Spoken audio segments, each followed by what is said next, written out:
Hey, everybody. I wanted to talk a little bit today about the project habits. So one of the things that's really, really important in problem and project-based learning is that if you look at the actual research on PBL and you put all of it together, there's actually a pretty significant range in terms of efficacy. So we can see that if problem and project-based learning is done really, really well, it has this pretty substantial effect size on student learning.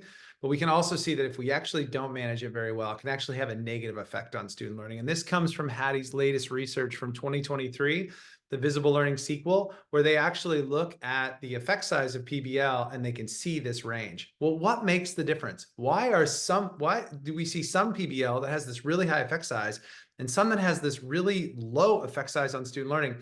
And it comes down to what we do day in, day out. That seems to really, really matter. So while design is important and we need to spend some time there, what are the things we're doing each day? Are we providing explicit instruction to students? Can students actually separate what they're learning from what they're doing? So if I say, hey, what are you learning? Are they focused on the product? Are they focused on the catapult? Are they actually focusing in on the physics? Do students actually develop that level of clarity over time so that they can actually effectively transfer their learning? So Kelly Miller and I actually designed 15 habits that we think are really, really important, where the first 4 of those habits are really on how do you design an effective project, which is important. Then we really look at the habits of how do you actually implement effectively. And habits 5 through 12 are really focusing on how do we make sure students are clear? How do we make sure we teach that surface level learning, so that explicit instruction that we may need to build students' competency? How do we make sure that that's occurring effectively? How do we make sure students are actually relating ideas? And then how do we actually effectively apply learning, not just in one situation, but multiple situations? And then the last 3 habits are how do we work as a community to really measure student learning and not just focusing on the product? Because it's not about the product, it's about the learning. And often a lot of problem and project-based learning, they focus too much on the design, they focus too much on the setting, and we don't likely spend as much time on the teaching and learning that needs to happen underneath it. Because to me, when I think of rigor, I think of rigor as knowing things, relating things, and applying things, or what we call surface, deep, and transfer. All of them are of equal importance. When we think of a project, we think of how do we take that applying things, that transfer, and start and end our units there.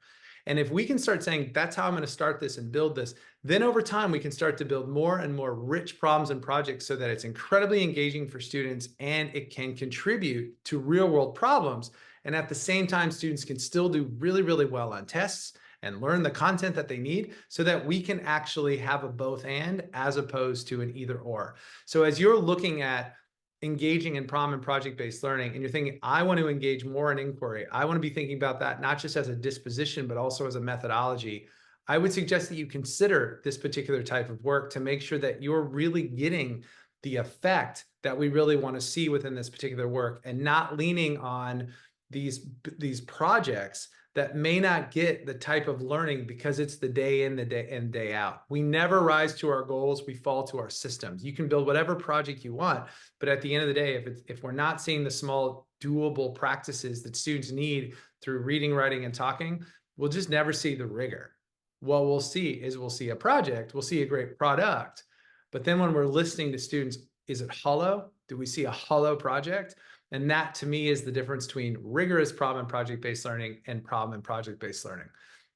As you'll see either on the website or on social media, I'll include a couple of things for you to take a look at between problem and project-based learning and rigorous problem and project-based learning that may help you as you're thinking about what are your potential next steps within this work. Last thing, just a little encore here, is often I work with leaders and they ask questions like, how many projects should we be doing in a year, McDowell?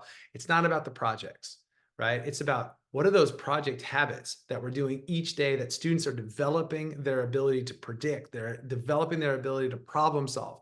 That to me is the most important part. So to me, it's every day they should be focusing in on how do I engage in effective problem solving? How do I engage in transfer level learning? Because problem and project-based learning isn't an event. It's not a thing we do. It's a routine. It's a habit of how we think, how we live our lives. And that to me is what we want to develop with students. So if you'd like to learn more and engage with us a little bit on how do you do that rigorous problem and project-based learning, even if you're well-versed in PBL and you've done it for years, or you want to look and say, I've never done this work before, Michael, how could we engage in this? Give us a call, send us an email. Let's talk through it. that may be a way to learn a little bit more around rigorous PBL. Thanks, everybody.